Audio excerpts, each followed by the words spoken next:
Okay, hello everyone. This is Zain Itrat, as you guys know. My complete name is Hafiz Zain Itrat. Hafiz is basically a title which is given to the people who have done a 3 years Hifz a course at a religious seminary. So I was in a religious seminary. I spent 3 years there, and coming from a religious seminary to this PhD level is a great feat to have, and I can vouch for that. Other than that, I'm an MPhil Communication Studies till now, and I'm here a PhD candidate as well. Other than that, I'm a digital media practitioner. I worked for like 8 years at a digital media news firm. And as for my academic career, I did my bachelor's from Superior University, Lahore. It was a good experience. And after that bachelor's, I started my job. It was like 8 years. And during those 8 years, in between, I was like, I need to study more. And I went for an MPhil in communication studies during my job. So I was juggling between both. I was taking both sides, professional as well as academic simultaneously. So I did my MPhil from Punjab University, Lahore. It is one of the prestigious universities back in Pakistan. That's me on my graduation day. That's my parents. They are every reason I'm here today. And as for my research career, I have actually written a research paper on financial crisis of Pakistani news channel introspection and repercussions. It was basically a financial crisis back in media in Pakistan. It was a big issue of our industry back then. So I felt the need to actually address the issue, and I presented that a paper of mine at multiple international news and communication conferences. It was very well received by academics as well as the people in media industry Pakistan, and they really appreciated that I gave an insight to them into the crisis and its repercussions and what are the solutions to get out of it. So I received a scholarship at MCAB's doctoral spring school. It was a spring school back home. It was a very learning experience. I got the chance to, rub my shoulder with international communication and journalism specialists. It was a super learning experience. It was actually the reason I'm here today. It helped me a lot in my journey reaching here. So, as I told you before, I have attended several conferences and I have presented my research there as well. One was revisiting relationship between journalism and society in digital age. It was hosted by our own university. I presented there. And then recently I went to this a conference at Sargodha University, which was about artificial intelligence and a power for colonization or empowerment. It was tailor-made for me actually, because my research interests line exactly with this field. So yeah, I felt the need to attend this one. These were the basic idea of my paper I wrote, the possible reasons for that crisis, the outcomes that we should the industry brace itself for, and what was the way out of its crisis. I actually presented with suggestions too in the end.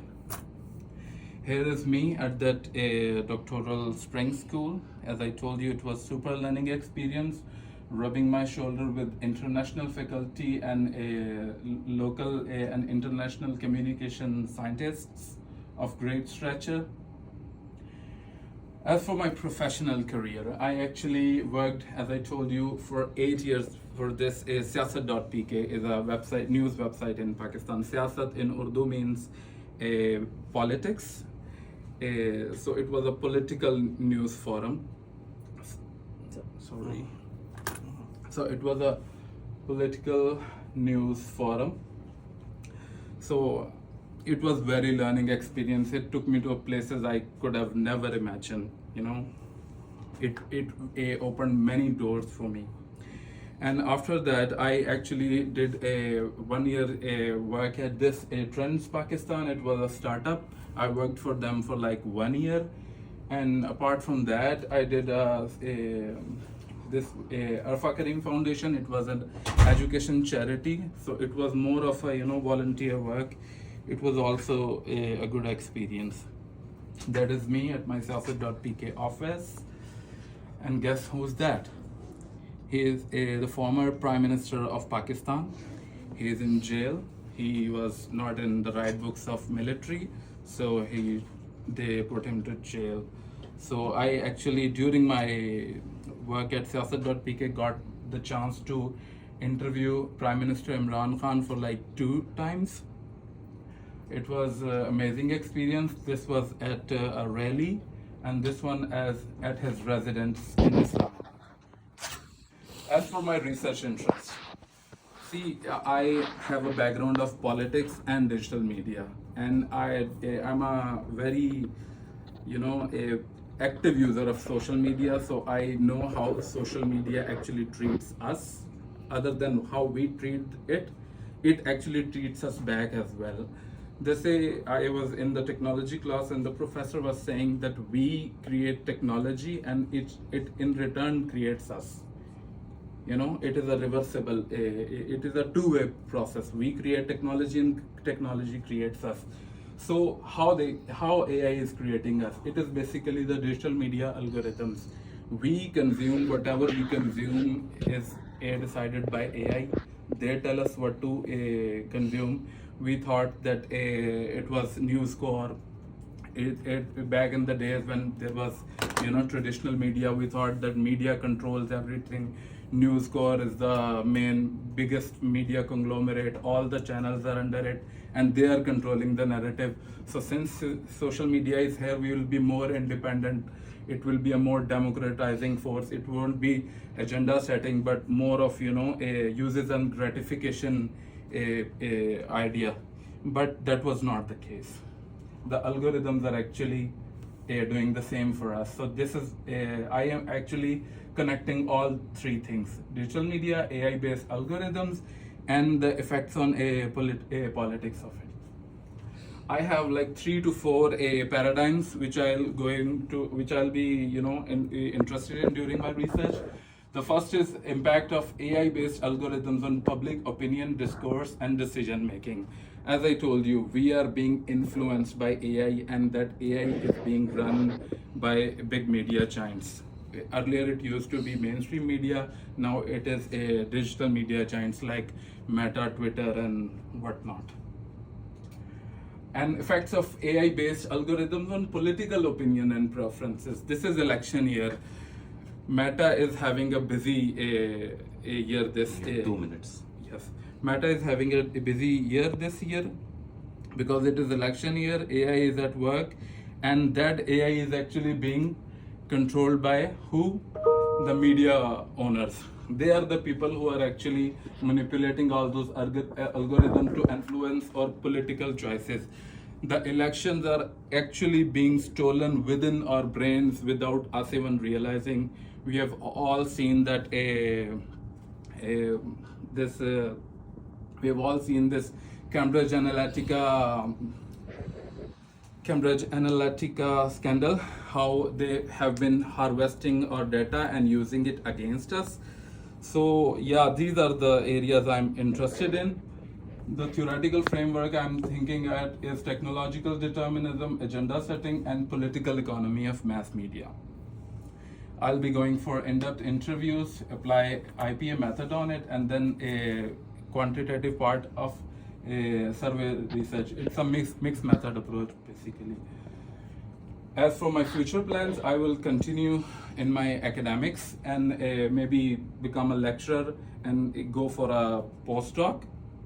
And in the long run, I would like to establish a digital media analytics kind of research lab where I can research driven by the data.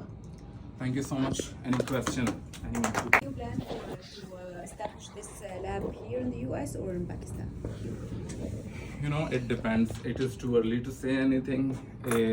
As the 4 years as they pass, they will decide if I go for something like here in Pakistan, here in United States, or go for Pakistan.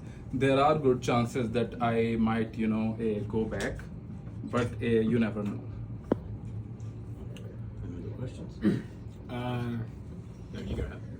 I was just wondering how, like, your experience as a practitioner, kind of affected your work with the financial crisis, and I guess, like, how did your personal experiences as a practitioner, were they reaffirmed by your findings?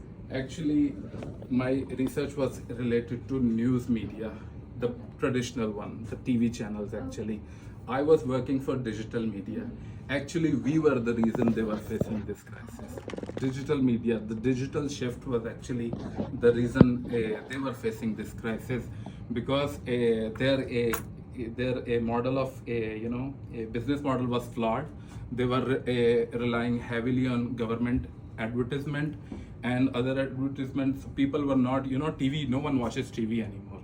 So it was obvious them going out of business, and they were not. The advertisers could see it, so they were not giving them enough advertisement, and we were the people who were getting the advertisement instead.